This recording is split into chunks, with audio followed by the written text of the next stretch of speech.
Good morning. Today we're going to plant our hanging baskets. Well, two of them anyway. I finally was able to pick up some petunias, and I am not sure how to pronounce the name of these. I was looking for Bidens, but these were just so pretty I had to have them as well. The tag shows Conga white. Yeah, that. And we got a pretty good deal on them, all from Lowe's. Our local Lowe's is getting so full of pretty spring things. And here's the hanging baskets that they're going to go in. My little helper. I have everything that I need right here for this planting. So, of course, I have my gloves, my little shovel.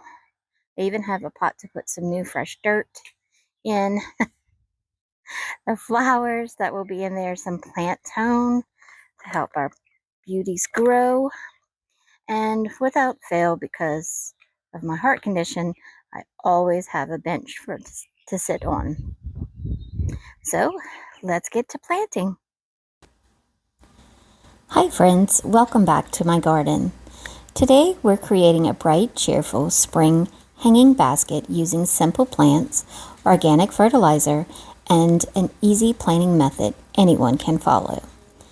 If you ever bought hanging baskets at the big box store and wondered how they get so full and beautiful, I'm going to show you exactly how to make your very own at home for half the price. Let's get started. Here's what I'm going to use today. Hanging basket with a cocoa liner, fresh potting mix, spring flowering plants. I'm using petunias and calibrachoa, organic plant tone fertilizer, a hand trowel, and water. You don't need anything fancy, just healthy plants and good soil. First, let's prepare our basket. I like cocoa-lined baskets because they drain well and allow roots to breathe. Good drainage is one of the biggest secrets to healthy hanging baskets. Start by adding potting mix to the bottom of the basket. Fill it about halfway for now. Don't pack the soil down tightly. Roots like loose soil so they can grow easily. Next comes the plant food. I'm using organic plant tone. This gives the flowers slow, steady nutrition instead of quick burst that fades fast. Sprinkle a small handful into the soil and gently mix it in. This step helps your basket stay healthy for weeks instead of just a few days.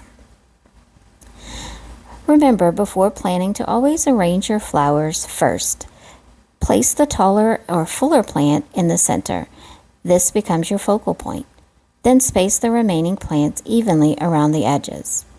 These will trail over the sides and create that full, overflowing look we all love. Take your time here. Moving plants around now is much easier than after planting. Now let's plant. Gently squeeze each container to loosen the roots. If the roots are tightly wound, lightly tease them apart. This encourages faster growth. Dig a hole, place the plant at the same depth it was growing in the pot, and fill soil around it. Continue until all plants are in place. Then add more potting mix to fill any gaps, leaving about 1 inch at the top so water doesn't spill over.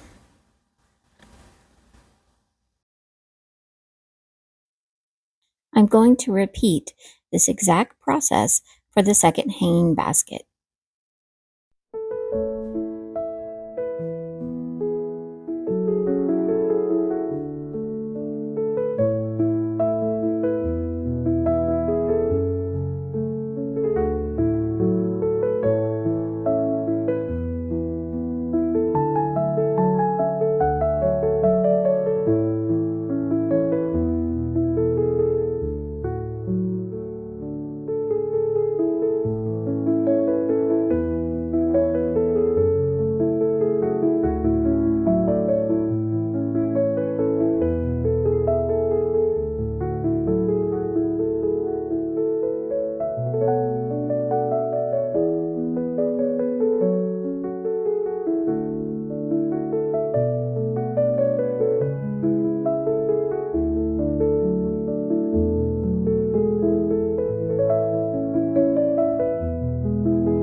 Now that both containers are done, let's move on to watering. Give your baskets a deep watering. Water slowly until you see it draining from the bottom. This settles the soil around the roots and removes air pockets. A newly planted basket may need daily watering at first, especially in the warm spring weather. Here are 3 quick tips to keep your basket looking amazing. 1. Water when the top inch of soil feels dry. Give it at least 6 hours of sunlight. Deadhead spent blooms to encourage more flowers. And that's it. A simple, affordable spring hanging basket you made yourself. Gardening doesn't have to be complicated. Sometimes a small project like this one brings the biggest joy. If you enjoyed planning with me today, please like, subscribe, and share this video with someone who needs a little spring inspiration. Until next time, this is Andrea with Gardening with Heart. Bye-bye.